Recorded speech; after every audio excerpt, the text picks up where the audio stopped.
સાબરકાંઠાના Himmatnagar urban development authority ઉડાને લઈને 11 ગામના ગ્રામજનો અને ભારતીય જનતા પાર્ટીના આગેવાનો આ સૌ અગ્રણીઓ દ્વારા છેલ્લા અનેક દિવસોથી રાજ્ય સરકારના વિભાગો અને સરકાર જોડે અલગ અલગ વિષયોને લઈને એમના ખાસ કરીને જે વિષયો હતા તે મૂકવામાં આવ્યા હતા. આજે સવારે માનનીય મુખ્યમંત્રીશ્રીની સૂચનાથી 4 મંત્રીશ્રીઓની કમિટી આદરણીય ઋષિકેશભાઈ પટેલ, અર્જુનભાઈ મુડવડિયા, પ્રદ્યુમનભાઈ વાજા, જીતુભાઈ વાઘાણી અને નરેશભાઈ પટેલ આજે કોઈ કારણોસર હાજર નહીં રહી શક્યા.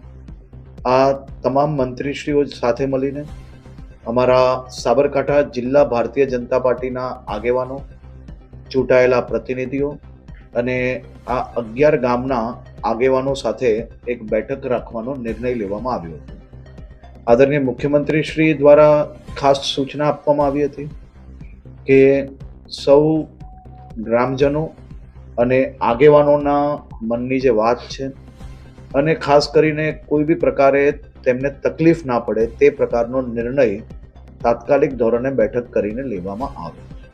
આજે હિંમતનગરના અને સાબરકાંઠાના સૌ આગેવાનો સાથે મળીને અમે 4 મંત્રીશ્રીએ મુખ્યમંત્રીશ્રી જોડે વિચાર અને વિમર્શ કર્યા બાદ ઉડાનો નિર્ણય હાલ પૂરતો સંપૂર્ણ રીતે સ્થગિત કરવામાં આવે છે.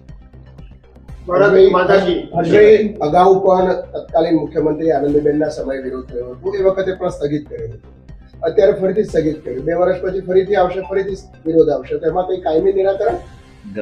આ તમામ ગામના સૌ અગ્રણીઓ અને અમારા સૌ લોકોની ખૂબ ડિટેલ્ડ ચર્ચા આ બાબતની થઈ છે અને સૌ લોકોના હિતમાં જ જે નિર્ણય લેવાયો હતો તેની ખાસ કરીને એમને આવશ્યકતા નથી લાગતી, જેથી સરકાર દ્વારા નિર્ણયને સ્થગિત કરી લેવામાં આવ્યો છે.